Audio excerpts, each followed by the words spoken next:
Go ahead. Okay, give me a second. Okay. Hello. Hola, Dylan. How are you? Pretty good. How are you? I'm fine. Where are you right now? It's very early. I am in New York. Well, yeah, I imagine that. So Yes. we're in a new season, FBI Most Wanted. Tell me, what drew you to this project? It really was Dick Wolf. I was doing Law and Order Organized Crime for a Yeah. couple of seasons. We developed a great relationship there. They really liked what I did on the show. They were looking to make some changes on FBI Most Wanted. I started watching the show and I thought it was compelling and intriguing. But I thought, well, what could I do with it? And I really wanted to bring my own sense of humor to it and passion and determination to it. And I thought, the way I worked on FBI and when I worked on the organized crime, I thought they let me be me, which they did. And so it really was a perfect fit because I knew Dick trusted me to come onto the show. And it was also time for me to play a good guy. I had been playing some bad. I was like, okay, I can't do that for too long because then you can't come back. Yeah, that's always nice to play a good guy. But Special Agent Remy Scott, you were playing him since 2022. And we've seen many things, many aspects of his career, of his life, but we still have questions. Many questions. Where is it happening on this fifth season of FBI Most Wanted? Are we going to get the answers that we're finally want to know? Probably not. Yeah. You want to keep it going. But he's a compelling character because he has very little personal life. Mm-hmm. He really is all about the job. It's all about the case. He's all about the team.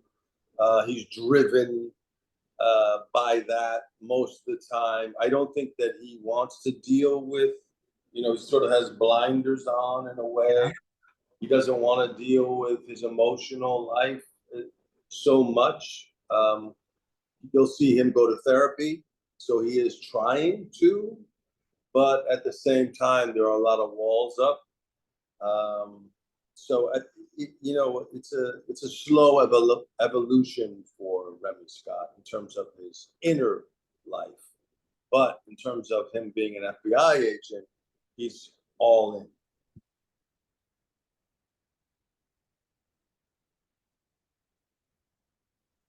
Yeah, I think we have trouble with the connection. But Oh. I want to know for you, what is so interesting about this kind of genre, this kind of the policemen and the investigations and the FBI that is drawing so many attention and so many people to. We have three different FBI spin-offs. Why is so appealing to people to get to know these stories? And for you as an actor and as a person, what do you think draws the people to this kind of shows? Well, I find that most people watch all three. They'll sit Yeah. down and watch them all together, and this has created a night of television, and that's proved to be true. That it's the most watched night on Tuesday nights here in America. Mhm. So I think there's a satisfaction. People, the first FBI deals mostly with New York. The second FBI International is obviously Europe, and then Most Wanted is the worst of the worst criminals. So although they are similar, they are very different in scope. But I think people really get a lot of satisfaction in watching all three because it's a great night of television. It's 3 hours where you can just sort of like let it all go, watch these crimes unfold, have some kind of resolution, and then finally justice in it all. And you feel like, oh, the world's a better place after all. Yeah. There is some talk about the accuracy of the events that we see on the show. For you, how it is to get the scripts and see the stories and imagine this probably happened. This was real. That must be very like confusing in your head. Like this is something that happened and I'm gonna recreate it. Many things that are like you don't even think about it. I mean, every time you open up the internet, you see some other crazy crime, right? So it's not that far fetched, actually. Yeah, And every time sadly. I open it up and I see these crimes, I'm like, oh my God. So, you know, what we're doing on the show sometimes feels like it is fiction, but really it isn't, Hmm. because there's so many weird things that happen, and there's so much crime, and there's so much darkness that, you know, there's a reason this show exists. Yeah, and that was people watch it because it's very intriguing to know these stories and to, as I said, to think this might happen or this probably did happen to someone, or Sure. to get the notion that okay, this have happened and I know now what to do to get away from it. Yeah, Sometimes it's that way also. that's right.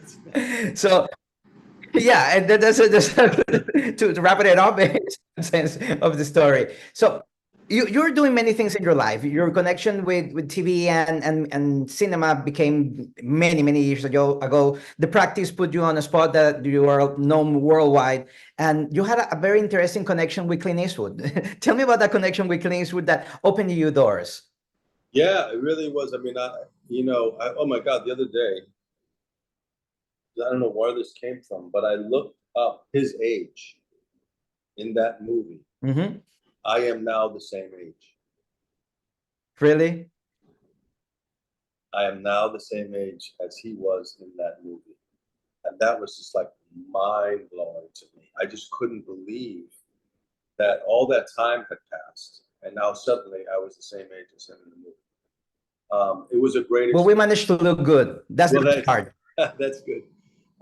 You know, that was one of the rare experiences in anyone's career where the script was perfect, the cast was perfect, the director was perfect, the shooting of the movie was perfect, the catering, everything about that movie was absolutely perfect from the first day to the last. That's never happened again. It was just like butter, the whole thing.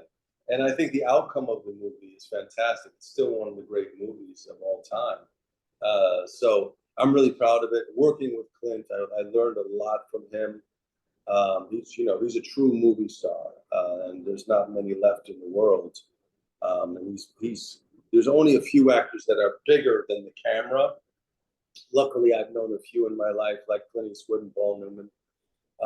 So I've been very fortunate to work with some of the greats, and see how they do it. Yeah. You've been in movies, you've been in series. What's the difference that you find out portraying these characters? In series, you get to know a little bit more the character and keep it alone. And in movies, yeah, you do a movie and you wrap it up and that's it. But what is the connection that you have with your characters and the stories that you portray? Really, it's character work. You know, every character that you do, you have to sort of like build it from the ground up. You know, Yeah. uh, where were they born? What were the experiences in their life? What was their mother and father like? What is their trauma? What is their need? What is their want? All of those things you have to sort of fill in when you're doing the character, and every single one is different. That's the great thing about being an actor. You know, you get to live 100 lives in one life. You're not Yeah. just one person. You're a cowboy. You're a doctor. You're an FBI agent. You're a criminal. You know, all of those things. You have to approach every single one differently, and really sort of create the puzzle and Mhm. figure out what this person is. That's the great thing about being an actor. That's what I've never lost. You know, by the time people get to my age, they've lost that passion for acting. Yeah. And for me, knock wood, I'm still intrigued by the process of creating a character. Yeah, and always is like a learning experience, getting to know many different life and embodying them and just portraying and being someone different. Yeah, that's nice about acting. But also about your personal life, something that I like about that I read about you, and I saw some of your work. You're also a photographer. You like photography. Yeah. That's the personal life of Dylan. What about the photography? What is so great to you to connect with that media? Really, I think I'm an artist, and when you're an artist, you need to create. You have no choice. Yeah. So if I'm not acting, I am taking pictures. I love street photography, walking down the street and saying, "Hey, can I take your picture?" I love that. I love getting involved with people, talking with people, and taking the picture. I love writing. Writing also fills me up in a way. Whatever it is, I have to create because Yeah. it's in my DNA to create. I have to. I can't. That's what I guess. Suppose that's what an artist is they have this overwhelming need to create. Yeah, of course. Well, Dylan, thank you for your time. Invite all the people to watch this new season in Universal Channel and Universal app of FBI Most Wanted. And can you give us a hint of what we're going to get, or we just have to watch to wait? You are going to see lots of action. You're going to see lots of crime. You're going to see lots of passion. And most importantly, you're going to be really satisfied watching FBI Most Wanted. Well, thank you very much for your time. You're welcome to Panama and Central America anytime. We'll wait you here. Not with those stories. Happy stories, maybe. That's right. That's right.